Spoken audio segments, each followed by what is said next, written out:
ਸਤਿ ਸ਼੍ਰੀ ਅਕਾਲ। Punjabi radio USA ਵੇਖਣ ਅਤੇ ਸੁਣਨ ਵਾਲੇ ਸਾਰੇ ਸਰੋਤਿਆਂ ਨੂੰ ਸਤਿ ਸ਼੍ਰੀ ਅਕਾਲ। ਪ੍ਰੋਗਰਾਮ ਲੈ ਕੇ ਹਾਜ਼ਰ ਹਾਂ ਖਬਰ ਤੇ ਨਜ਼ਰ। ਇਸ ਪ੍ਰੋਗਰਾਮ ਦੇ ਵਿੱਚ ਖਬਰਾਂ ਦਾ ਵਿਸ਼ਲੇਸ਼ਣ ਹੁੰਦਾ ਹੈ ਤੇ ਵਿਸ਼ਲੇਸ਼ਣ ਕਰਨ ਦੇ ਲਈ ਸਾਡੇ ਨਾਲ ਵਿਸ਼ੇਸ਼ ਤੌਰ ਤੇ ਮੌਜੂਦ ਰਹਿੰਦੇ ਨੇ ਮਿੰਟੂ ਗੁਰਸਰੀਆ ਜੀ। ਮਿੰਟੂ ਜੀ ਦੇ ਵੱਲ ਵਧਣ ਤੋਂ ਪਹਿਲਾਂ ਅਸੀਂ ਸਾਡੇ ਸਪਾਂਸਰਸ ਦਾ ਧੰਨਵਾਦ ਕਰਦੇ ਚੱਲੀਏ। ਖਾਲਸਾ ਇੰਸ਼ੋਰੈਂਸ ਏਜੰਸੀ ਪਿਛਲੇ 3 ਦਹਾਕਿਆਂ ਤੋਂ ਇੰਸ਼ੋਰੈਂਸ ਦੇ ਖੇਤਰ ਦੇ ਵਿੱਚ ਸੇਵਾਵਾਂ ਦੇ ਰਹੇ ਨੇ। ਤੁਸੀਂ ਵੀ ਸੰਪਰਕ ਕਰ ਸਕਦੇ ਹੋ। ਨੰਬਰ ਹੈ 408 272 2500। ਟਰਕੀਆਣਾ ਇਮੀਗ੍ਰੇਸ਼ਨ ਲਾ ਫਰਮ ਸੰਪਰਕ ਕਰ ਸਕਦੇ ਹੋ ਜੇ ਟਰਕੀਆਣਾ ਹੋਣਾ ਦੇ ਨਾਲ ਜੇਕਰ US ਇਮੀਗ੍ਰੇਸ਼ਨ ਸੰਬੰਧੀ ਕਿਸੇ ਸਮੱਸਿਆ ਦੇ ਨਾਲ ਜੂਝ ਰਹੇ ਹੋ। G K Dhanota, Krishan Dhanota, Yuba City, Baljinder Singh Nijjar, Woodland, Paramjit Kaur Rangi, Vacaville, Harnek Singh Pabla, Indian cuisine ਵਾਲੇ, ਰੈਂਟਨ ਤੋਂ GN lube, truck wash, oil change, air brakes ਦਾ ਤਸੱਲੀ ਬਖਸ਼ ਕੰਮ ਕਰਵਾਉਣ ਦੇ ਲਈ ਨਿਮਾ ਸਹੂਤਾ ਜੀ ਨੂੰ ਕਾਲ ਕਰ ਸਕਦੇ ਹੋ। ਨੰਬਰ ਹੈ 209 277 0113। ਨਵੇਂ ਪੁਰਾਣੇ ਟਾਇਰ ਵੀ ਇਹਨਾਂ ਤੋਂ ਖਰੀਦ ਸਕਦੇ ਹੋ। ਸੈਂਟਾਨੇਲਾ ਦੀ ਲੋਕੇਸ਼ਨ ਹੈ ਬੂਟਾ ਸਿੰਘ ਰਾਣੀਪੁਰ ਫ੍ਰਿਜ਼ਨੋ। ਸਪਾਂਸਰ ਦਾ ਬਹੁਤ ਬਹੁਤ ਧੰਨਵਾਦ ਹੈ ਜਿਹੜੇ ਪ੍ਰੋਗਰਾਮਾਂ ਨੂੰ ਤੁਹਾਡੇ ਤੱਕ ਪਹੁੰਚਾਉਣ ਦੇ ਲਈ ਖਾਸ ਤੌਰ ਤੇ ਯੋਗਦਾਨ ਪਾਉਂਦੇ ਨੇ। ਸੋ ਹੁਣ ਰੁੱਖ ਮਿੰਟੂ ਜੀ ਦਾ ਕਰਦੇ ਹਾਂ। ਸਤਿ ਸ੍ਰੀ ਅਕਾਲ ਮਿੰਟੂ ਜੀ। ਜੀ ਸਾਰਿਆਂ ਨੂੰ ਸਤਿ ਸ੍ਰੀ ਅਕਾਲ ਜੀ।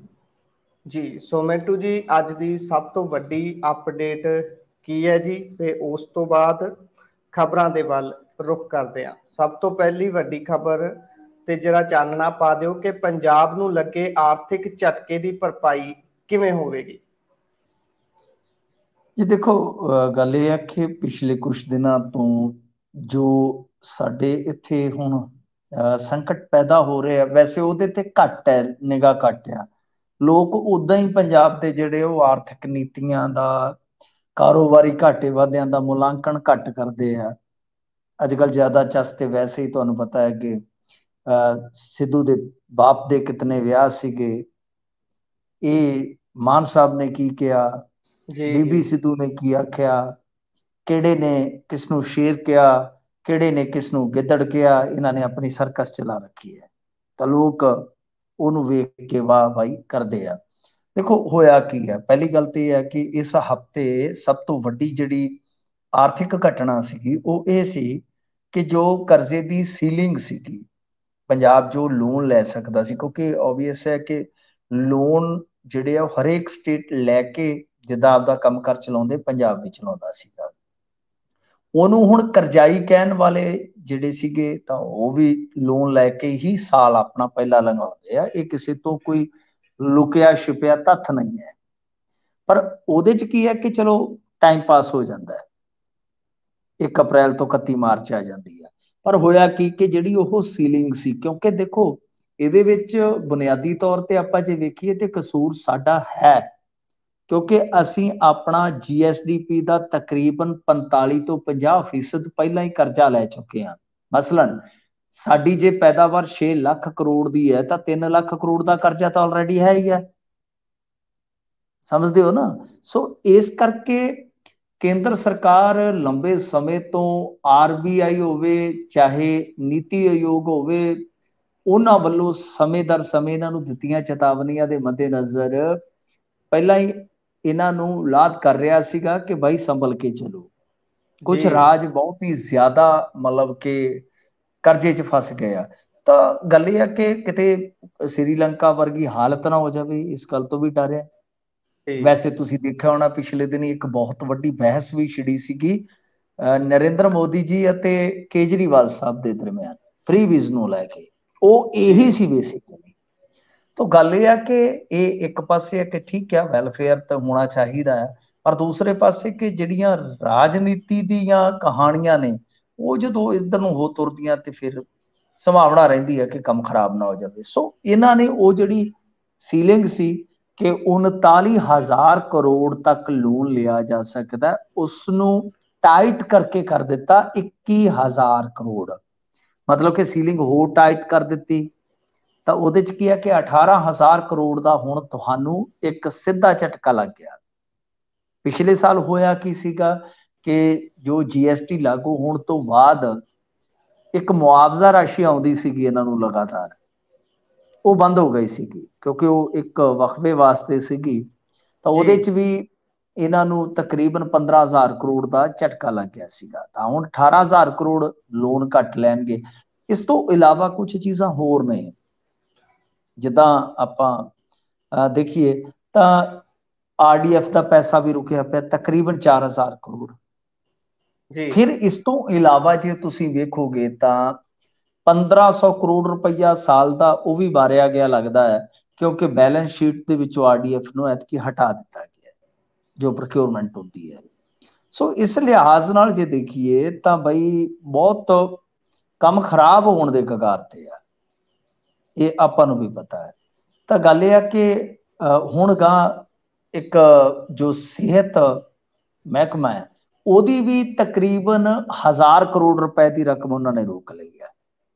ਨੈਸ਼ਨਲ ਹੈਲਥ ਮਿਸ਼ਨ ਦੇ ਤਹਿਤ ਜੋ ਪੈਸੇ ਆਉਂਦੇ ਆ, ਉਹ ਕੋਈ ਸੀਗਾ ਉਹਨਾਂ ਦਾ ਪ੍ਰੋਗਰਾਮ। ਕੱਲ ਮਾਂਡੀਵੀਆ ਸਾਹਿਬ ਇੱਥੇ ਬੋਲ ਕੇ ਵੀ ਗਏ ਨੇ ਪੰਜਾਬ ਦੇ ਵਿੱਚ ਕਿ ਬਈ ਉਹ ਤਾਂ ਸਕੀਮ ਹੀ ਅਸੀਂ ਰੱਦ ਕਰ ਦਿੱਤੀ ਆ, ਤੋ ਆਮ ਆਦਮੀ ਕਲੀਨਿਕ ਹੁਣ ਆਪੇ ਆਪਦੇ ਆਪ ਚਲਾਉਣ।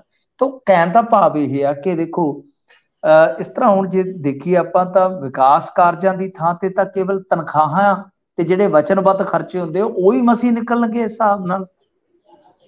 ਦੂਜੀ ਗੱਲ ਹੈ ਕਿ ਜਿਸ ਤਰ੍ਹਾਂ ਦੇ ਕੇਂਦਰ ਦੇ ਨਾਲ ਟਕਰਾਅ ਵਾਲੇ ਹਾਲਾਤ ਬਣ ਗਏ ਕੌਮੀ ਪੋਲਿਟਿਕਸ ਦੇ ਚੱਲਦੇ ਆ, ਤਾਂ ਇਹ ਸੁਧਰਨ ਦੀ ਵੀ ਕਿਤੇ ਨਾ ਕਿਤੇ ਕਹਿ ਲਓ ਕਿ ਗੁੰਜਾਇਸ਼ ਘੱਟ ਆ ਕਿ ਕੋਈ ਰਾਇਤ ਹੀ ਮਿਲ ਜਾਏਗੀ।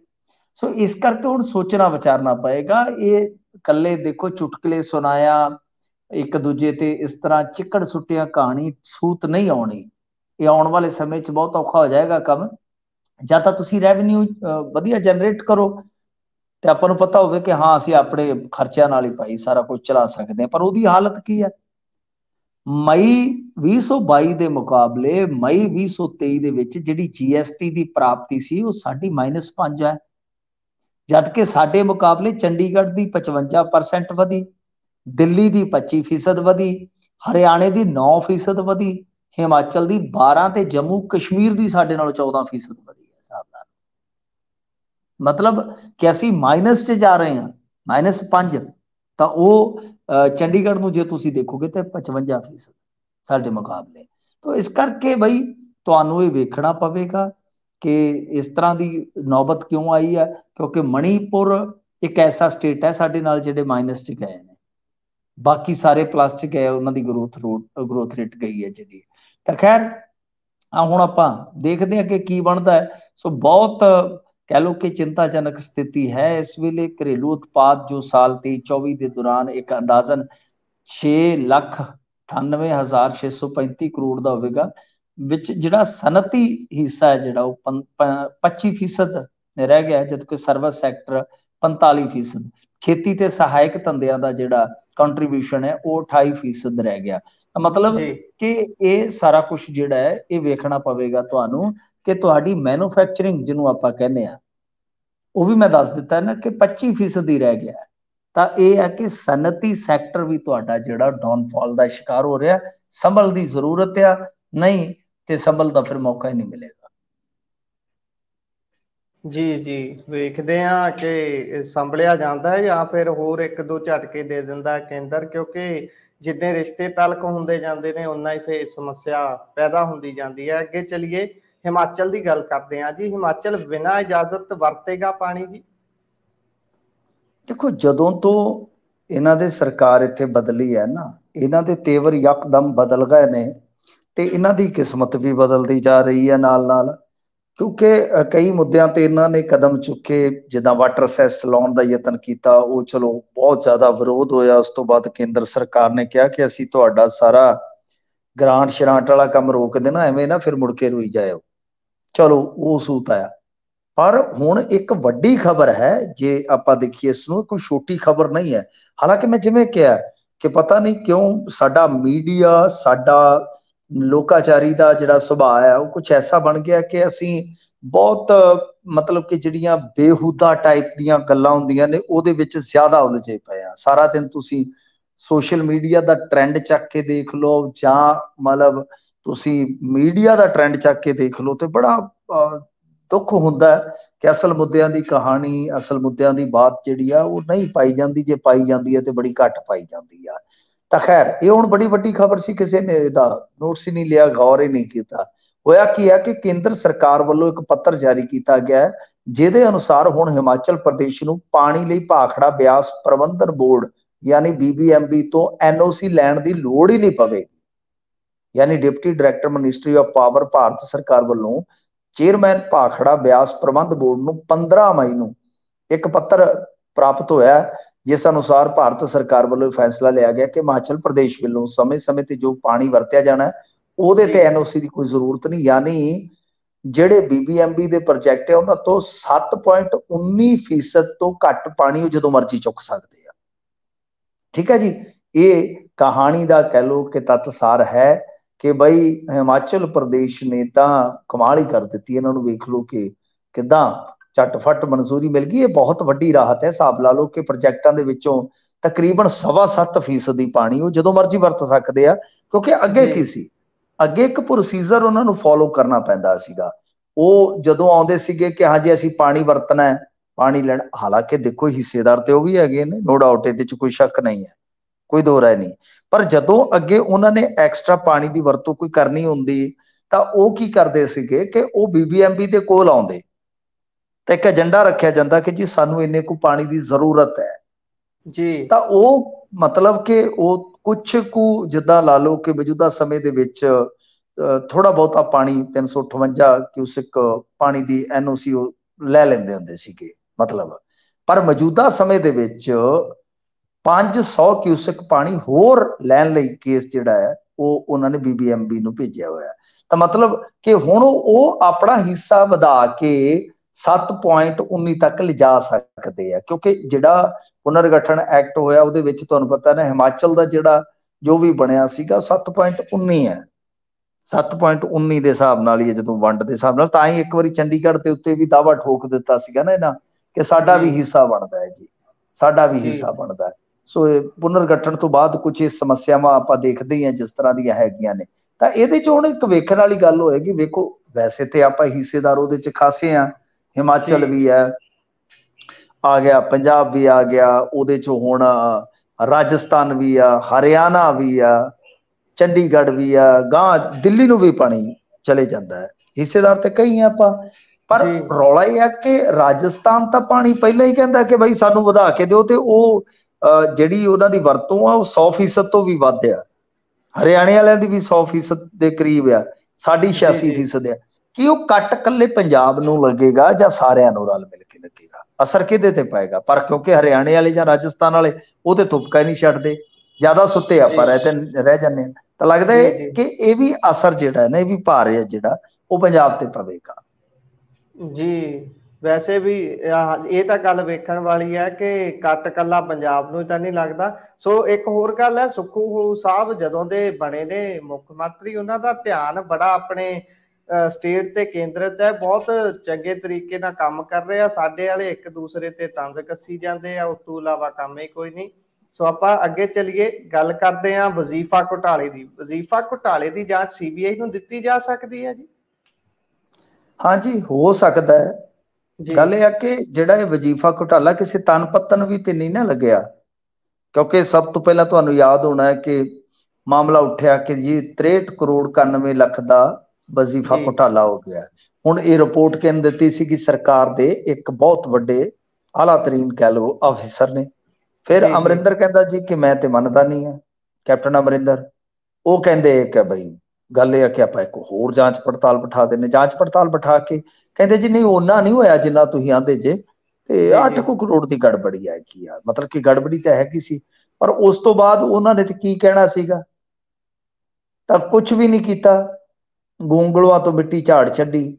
ਫਿਰ ਇਹ ਆਏ, ਜਦੋਂ ਆਪਾਂ ਦੇਖਦੇ ਹਾਂ ਕਿ ਬਦਲਾਅ ਆ ਗਿਆ ਸਰਕਾਰ ਦੇ ਵਿੱਚ, ਤਾਂ ਬਈ ਹੁਣ ਗੱਲ ਇਹ ਆ ਕਿ ਇਹਨਾਂ ਨੇ ਵੀ ਇਸ ਮਾਮਲੇ ਦੇ ਵਿੱਚ ਕੋਈ ਖਾਸ ਕਦਮ ਨਹੀਂ ਪੁੱਟਿਆ। ਹਾਲਾਂਕਿ ਸਾਧੂ ਸਿੰਘ ਧਰਮਸੋਤ ਉਸ ਮੰਤਰਾਲੇ ਦੇ ਮੰਤਰੀ ਸੀ, ਸਾਧੂ ਸਿੰਘ ਧਰਮਸੋਤ ਜੰਗਲਾਤ ਵਾਲੇ ਮਾਮਲੇ 'ਚ ਫਸ ਗਿਆ, ਪਰ ਜਿਹੜਾ ਪੋਸਟ ਮੈਟ੍ਰਿਕ ਸਕਾਲਰਸ਼ਿਪ ਦਾ ਘੁਟਾਲਾ ਸੀਗਾ ਉਹ ਜਿਉਂਦਾ ਤਿਉਂ ਹੀ ਰਿਹਾ।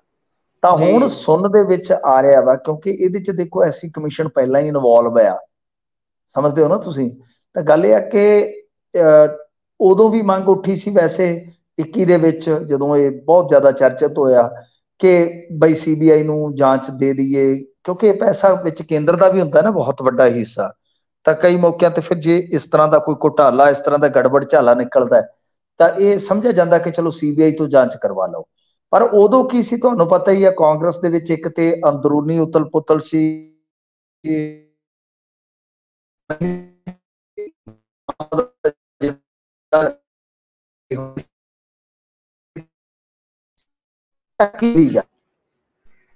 ਚਲੋ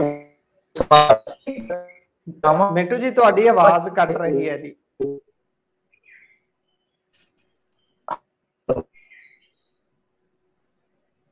ਹੈਲੋ ਜੀ ਮਿੰਟੂ ਜੀ, ਜੀ ਜੀ ਜੀ ਹਾਂਜੀ, ਆਵਾਜ਼ ਆਉਂਦੀ ਹੈ ਜੀ? ਜੀ ਜੀ ਜੀ ਹਾਂਜੀ।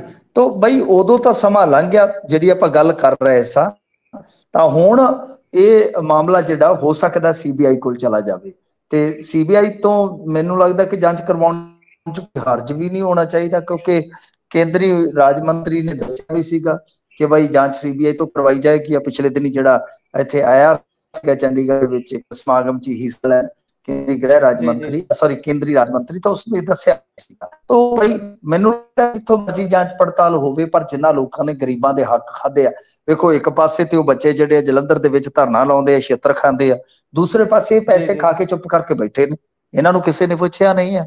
ਸੋ ਇਸ ਕਰਕੇ ਹੋਣਾ ਇਹੀ ਚਾਹੀਦਾ ਕਿ ਜਾਂਚ ਪੜਤਾਲ ਹੋਵੇ, ਚਾਹੇ ਜਿੱਥੋਂ ਮਰਜ਼ੀ ਹੋਵੇ, ਤੇ ਜਿਹੜਾ ਬੰਦਾ ਦੋਸ਼ੀ ਹੈ ਉਸ ਨੂੰ ਨਾ ਚਾਹੀਦਾ। ਜੀ ਜੀ ਜੀ ਜਵਾਬਦੇਹੀ ਤੈਅ ਹੋਣੀ ਵੀ ਬਣਦੀ ਹੈ, ਕਟਹਿਰੇ ਦੇ ਵਿੱਚ ਖੜਾ ਕੀਤਾ ਜਾਣਾ ਚਾਹੀਦਾ ਹਰ ਉਸ ਸ਼ਖਸ ਨੂੰ ਜਿਹੜਾ ਇਨਵੋਲਵ ਸੀ ਇਸ ਸਾਰੇ ਦੇ ਵਿੱਚ। ਸੋ ਅੱਗੇ ਚੱਲੀਏ, ਫਰਜ਼ੀ ਪਾਸਪੋਰਟ ਘੁਟਾਲੇ ਦੇ ਤਾਰ ਦੂਰ ਤੱਕ ਜੁੜ ਸਕਦੇ ਨੇ ਜੀ। ਤੀਸਰਾ ਨੈਕਸਸ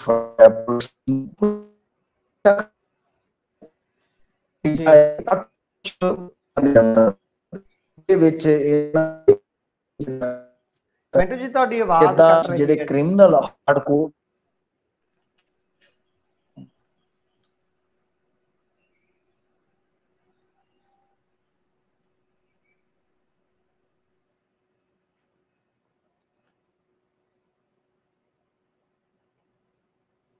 ਮਿੰਟੂ ਜੀ ਦੇ ਨਾਲ ਮੁੜ ਤੋਂ ਜੁੜਦੇ ਹਾਂ, ਤਕਨੀਕੀ ਸਮੱਸਿਆ ਦੇ ਕਾਰਨ ਸੰਪਰਕ ਟੁੱਟ ਰਿਹਾ ਹੈ।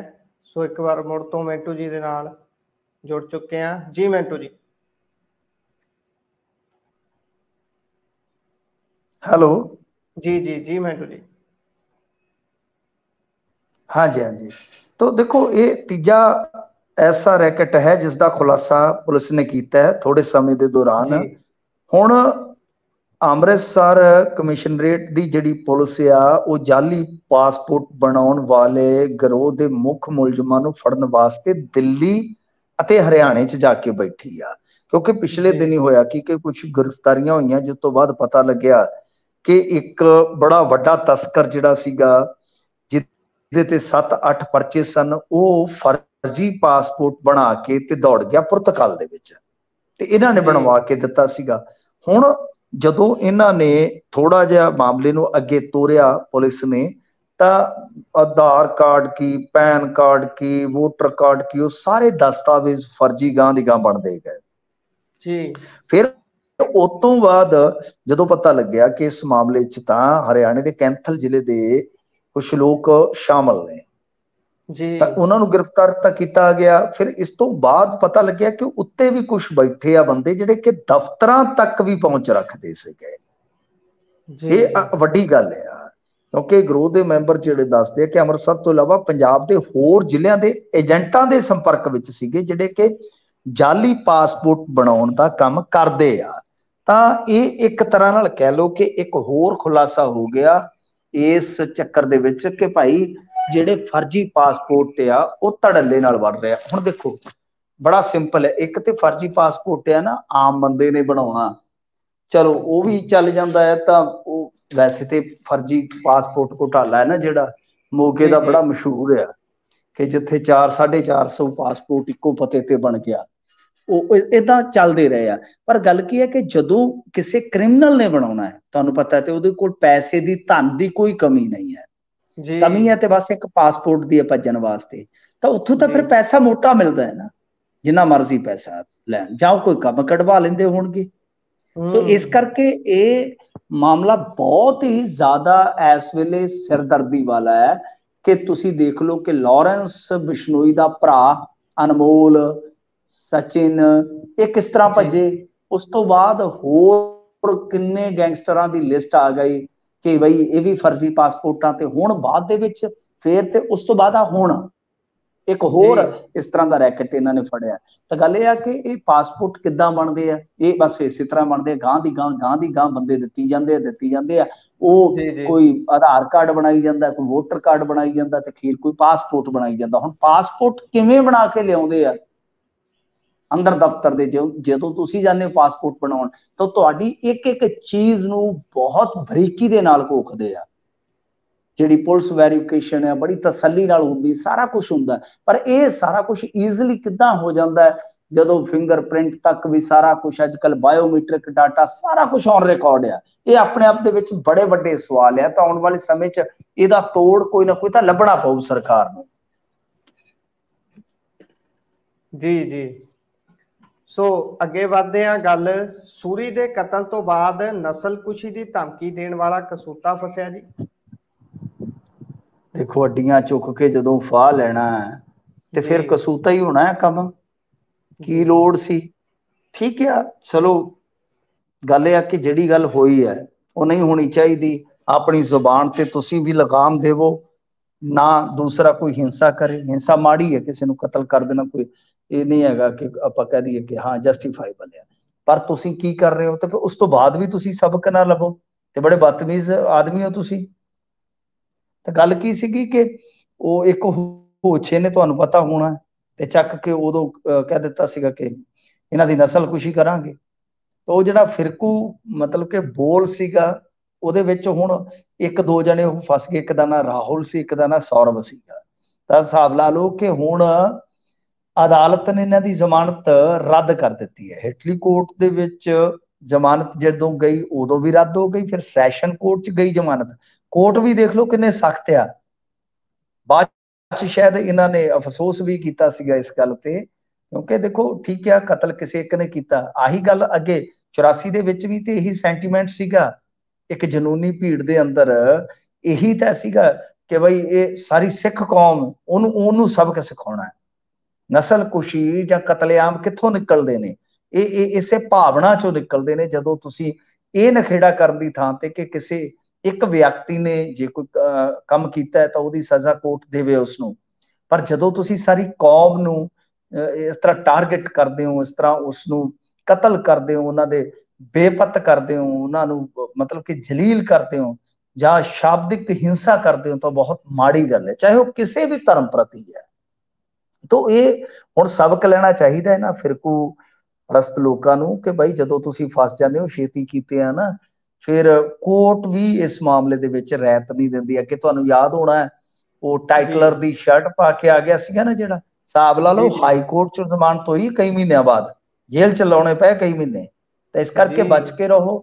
ਮੈਂ ਤੇ ਸਾਰਿਆਂ ਨੂੰ ਅਪੀਲ ਕਰੂੰਗਾ, ਸਾਰੇ ਭਾਈਚਾਰਿਆਂ ਤੇ, ਕੁਛ ਨਹੀਂ ਹੈਗਾ, ਇਹ ਸਾਰੇ ਇੱਥੇ ਰੰਗੀ ਭਾਗੀ ਵਸਦੇ ਰਹਿਣ, ਦੁਆ ਕਰਦੇ ਆ। ਤੇ ਆ ਜਿਹੜਾ ਕੱਟੜਪੁਣਾ ਛੱਡ ਕੇ ਆਪੋ ਆਪਣੇ ਕੰਮ ਨੂੰ ਵੇਖੋ। ਬਹੁਤ ਬੁਰੇ ਸੰਕਟ ਦੇ ਵਿੱਚ ਪੰਜਾਬ ਜਿਹਦੀਆਂ ਆਪਾਂ ਗੱਲਾਂ ਕਰਦੇ ਰਹਿੰਦੇ ਹਾਂ ਅਕਸਰ। ਜੀ ਸੋ ਅੱਗੇ ਵਧੀਏ। ਹਰਿਆਣੇ ਦਾ ਗੱਠਜੋੜ ਵੀ ਤਰੇੜਿਆ ਗਿਆ ਜੀ। ਹਾਂਜੀ ਦੇਖੋ, ਉੱਥੋਂ ਖਬਰਾਂ ਮਿਲ ਰਹੀਆਂ ਨੇ ਕਿ ਹਰਿਆਣੇ ਦੇ ਵਿੱਚ ਹਲਚਲ ਹੈ। ਹਲਚਲ ਦਾ ਮਤਲਬ ਇਹ ਆ ਕਿ ਜਿਹੜਾ ਇਹਨਾਂ ਦਾ ਗੱਠਜੋੜ ਹੋਇਆ ਸੀਗਾ ਭਾਜਪਾ ਤੇ ਜਜਪਾ ਦਾ, ਤਾਂ ਉਹਦੇ ਵਿੱਚ ਕਿਤੇ ਨਾ ਕਿਤੇ ਥੋੜੀ ਤਰੇੜ ਆਈ ਆ। ਕਿਉਂਕਿ ਦੁਸ਼ਯੰਤ ਚੌਟਾਲਾ ਦਾ ਵੀ ਇੱਕ ਬਿਆਨ ਆਇਆ ਸੀਗਾ ਕਿ ਕਿਸੇ ਨੇ ਕਿਸੇ ਤੇ ਕੋਈ ਅਹਿਸਾਨ ਨਹੀਂ ਕੀਤਾ। ਉਧਰ ਵਿਪਲਬ ਦੇਵ ਨੂੰ ਜਾ ਕੇ ਕਾਂਡਾ ਵੀ ਮਿਲੇ ਆ ਤੇ ਨਾਲ ਕੁਝ ਆਜ਼ਾਦ ਵਿਧਾਇਕ ਵੀ ਮਿਲੇ ਆ। ਰਾਜਨੀਤਿਕ ਮਾਹਰ ਇਹ ਸਮਝ ਕੇ ਚੱਲ ਰਹੇ ਆ ਕਿ ਆਉਣ ਵਾਲੇ ਦਿਨਾਂ 'ਚ ਭਾਰੀ ਉਥਲ ਪੁਥਲ ਹੋ ਸਕਦੀ ਹੈ। ਕਿਉਂਕਿ ਤੁਸੀਂ ਦੇਖਿਆ ਹੋਣਾ ਜਦੋਂ ਕਿਸਾਨਾਂ ਤੇ ਲਾਠੀਚਾਰਜ ਹੋਇਆ ਤੇ ਨਾਲ ਦੀ ਨਾਲ ਇਹਨਾਂ ਦੇ ਇੱਕ ਵਿਧਾਇਕ ਜਿਹੜੇ ਬਹੁਤ ਵੱਡੇ ਅਹੁਦੇ ਤੇ ਸੀਗੇ ਜਜਪਾ ਦੇ, ਉਹਨਾਂ ਨੇ ਅਸਤੀਫਾ ਵੀ ਦੇ ਦਿੱਤਾ। ਤੇ ਗੱਲ ਇਹ ਆ ਕਿ ਹੁਣ ਸਾਰੀ ਉਮੀਦ ਜਿਹੜੀ ਟਿਕੀ ਆ ਉਹ ਸ਼ਾਹ ਦੇ ਇੱਕ ਦੌਰੇ ਤੇ ਟਿਕੀ ਹੈ ਜਿਹੜਾ ਕਿ 18 ਨੂੰ ਹੋਏਗਾ ਸ਼ਾਇਦ, ਮੋਸਟ ਪ੍ਰੋਬਬਲੀ, ਮਤਲਬ ਕਿ 18 ਨੂੰ ਰੈਲੀ ਕੀਤੀ ਜਾ ਸਕਦੀ ਹੈ ਸਰਸਾ ਦੇ ਵਿੱਚ। ਤੇ ਉਦੋਂ ਦੱਸਦੇ ਆ ਕਿ ਗੱਠਜੋੜ ਬਾਬਤ ਸਾਰੀ ਤਸਵੀਰ ਸਪਸ਼ਟ ਹੋ ਜਾਏਗੀ। ਪਰ ਜਿਸ ਤਰ੍ਹਾਂ ਜੋ ਭਾਜਪਾ ਦਾ ਪ੍ਰਦੇਸ਼ ਕਹਿ ਲਓ ਇੰਚਾਰਜ ਹੈ ਵਿਪਲਬ ਦੇਵ, ਜਿਸ ਤਰ੍ਹਾਂ ਉਹਦੇ ਨਾਲ ਜਾ ਕੇ ਆਜ਼ਾਦ ਵਿਧਾਇਕ ਮੁਲਾਕਾਤ ਕਰਦੇ ਨੇ, ਕਾਂਡਾ ਮਿਲਦਾ ਹੈ, ਤਾਂ ਉਹ ਕਿਤੇ ਨਾ ਕਿਤੇ ਸੰਕੇਤ ਤਾਂ ਹੈ ਕਿ ਅੰਦਰ ਬਹੁਤ ਕੁਝ ਚੱਲ ਰਿਹਾ। ਕਿਉਂਕਿ ਦੇਖੋ ਹੁਣ ਦੁਸ਼ਯੰਤ ਨੇ ਕੀ ਕਰਨਾ ਹੈ ਕਿ ਬਈ ਜਾਨ ਛੁਡਾ ਕੇ ਨਿਕਲ ਜਾਵਾਂ, ਲੋਕਾਂ 'ਚ ਵੜਨ ਜੋਗਾ ਰਹਿ ਜਾਵਾਂ, ਕਿਉਂਕਿ ਲੋਕਾਂ ਨੇ ਜਿਤਾ ਕੇ ਭੇਜੇ ਸਨ ਇਹਨਾਂ ਦੇ ਬੰਦੇ ਭਾਜਪਾ ਜੀ ਨਾਲ ਜੀ ਟੱਕਰ ਲੈਣ ਵਾਸਤੇ, ਭਾਜਪਾ ਦੀ ਝੋਲੀ 'ਚ ਪੈ ਗਏ। ਤਾਂ ਗੁੱਸਾ ਹੈ, ਜੀ ਕਿਸਾਨੀ ਅੰਦੋਲਨ ਦਾ ਗੁੱਸਾ ਹੈ, ਬਹੁਤ ਔਖਾ ਹੋ ਜਾਣਾ। ਸੋ ਇਹਨਾਂ ਨੂੰ ਇਹ ਲੱਗਦਾ ਹੋਏਗਾ ਕਿ ਚਲੋ ਜਿੰਨੀ ਨਿਭ ਗਈ ਨਵਾਲੀ ਚੰਨ ਮੱਖਣਾ, ਤੇ ਹੁਣ ਬਹੁਤਾ ਬਦਨਾਮ ਨਾ ਕਰੀ। ਤਾਂ ਵੀ ਜਦੋਂ ਸਾਰਾ ਕੁਝ ਹੋ ਗਿਆ ਤੇ ਆਪਾਂ ਹੁਣ ਆਰਾਮ ਨਾਲ ਪਾਸੇ ਹੋ ਜਾਈਏ। ਪਰ ਕਈ ਵਾਰ ਇਹ ਹੁੰਦਾ ਕਿ ਤੁਸੀਂ ਤੇ ਕੰਬਲ ਨੂੰ ਛੱਡਦੇ ਜੇ, ਕੰਬਲ ਨਹੀਂ ਤੁਹਾਨੂੰ ਛੱਡਦਾ। ਇਸ ਜੀ ਕਰਕੇ ਜੀ ਹੁਣ ਜੋ ਇਹਨਾਂ ਦੇ ਫੈਸਲੇ ਨੇ, ਜੋ ਇਹਨਾਂ ਨੇ ਇਹ ਗੱਠਜੋੜ ਕੀਤਾ ਹੈ, ਉਹ ਛੇਤੀ ਕੀਤੇ ਇਹਨਾਂ ਦਾ ਪਿੱਛਾ ਤੇ ਨਹੀਂ ਛੱਡੇਗਾ। ਪਰ ਇਹ ਡੈਫੀਨਿਟਲੀ ਇਹ ਖਬਰਾਂ ਜਿਹੜੀਆਂ ਨੇ ਉਹ ਬਹੁਤ ਜ਼ਿਆਦਾ ਮਜ਼ਬੂਤੀ ਰੱਖਦੀਆਂ ਕਿ ਉੱਥੇ ਅੰਦਰ ਖਾਤੇ ਕੋਈ ਨਾ ਕੋਈ ਤਰੇੜ ਤੇ ਜ਼ਰੂਰ ਹੈਗੀ ਆ। ਜੀ, ਸੋ ਵੇਖਦੇ ਆ ਇਹ ਤਰੇੜ ਨੂੰ ਭਾਜਪਾ ਭਰਨ 'ਚ ਸਫਲ ਹੁੰਦੀ ਹੈ ਜਾਂ ਫਿਰ ਕੰਮ ਜ਼ਿਆਦਾ ਹੀ ਖਰਾਬ ਹੁੰਦਾ ਹੈ। ਸੋ ਮਿੰਟੂ ਜੀ, ਤੁਸੀਂ ਖਬਰਾਂ ਤੇ ਚਾਨਣਾ ਪਾਇਆ, ਤੁਹਾਡਾ ਬਹੁਤ ਬਹੁਤ ਧੰਨਵਾਦ ਜੀ। ਸਤਿ ਸ੍ਰੀ ਅਕਾਲ। ਸਤਿ ਸ੍ਰੀ ਅਕਾਲ ਜੀ। ਸੋ ਇਹ ਸਨ ਸਾਡੇ ਨਾਲ ਮਿੰਟੂ ਗੁਰਸਰੀਆ ਜੀ। ਪ੍ਰੋਗਰਾਮ ਤੁਸੀਂ ਸੁਣਿਆ ਹੈ ਖਬਰ ਤੇ ਨਜ਼ਰ। ਪ੍ਰੋਗਰਾਮ ਤੁਹਾਨੂੰ ਕਿਹੋ ਜਿਹਾ ਲੱਗਿਆ ਹੈ? ਆਪਣੇ ਵਿਚਾਰ, ਰਾਏ, ਸੁਝਾਅ ਕਮੈਂਟ ਬਾਕਸ ਦੇ ਜ਼ਰੀਏ ਸਾਡੇ ਤੱਕ ਪਹੁੰਚਦੇ ਕਰ ਸਕਦੇ ਹੋ। ਨਾਲ ਦੀ ਨਾਲ ਜੇਕਰ ਪ੍ਰੋਗਰਾਮ ਚੰਗਾ ਲੱਗਦਾ ਹੈ ਤਾਂ ਆਪਣੇ ਸਾਥੀਆਂ ਦੇ ਨਾਲ ਇਸ ਨੂੰ ਸਾਂਝਾ ਕਰਨਾ ਬਿਲਕੁਲ ਨਾ ਭੁੱਲਣਾ। ਜੁੜੇ ਰਹੋ ਪੰਜਾਬੀ ਰੇਡੀਓ USA ਦੇ ਨਾਲ। ਪ੍ਰੋਗਰਾਮਾਂ ਦੀ ਲਗਾਤਾਰਤਾ ਬਰਕਰਾਰ ਹੈ। ਨਾਲ ਦੀ ਨਾਲ ਫੇਸਬੁੱਕ ਤੇ YouTube ਦੇ ਉੱਪਰ ਜੇਕਰ ਹੁਣ ਤੱਕ ਤੁਸੀਂ ਪੰਜਾਬੀ ਰੇਡੀਓ USA ਦੇ ਨਾਲ ਨਹੀਂ ਜੁੜੇ, ਫੇਸਬੁੱਕ ਤੇ ਫੋਲੋ ਕਰੋ, YouTube ਤੇ ਸਬਸਕ੍ਰਾਈਬ ਕਰਕੇ ਬੈਲ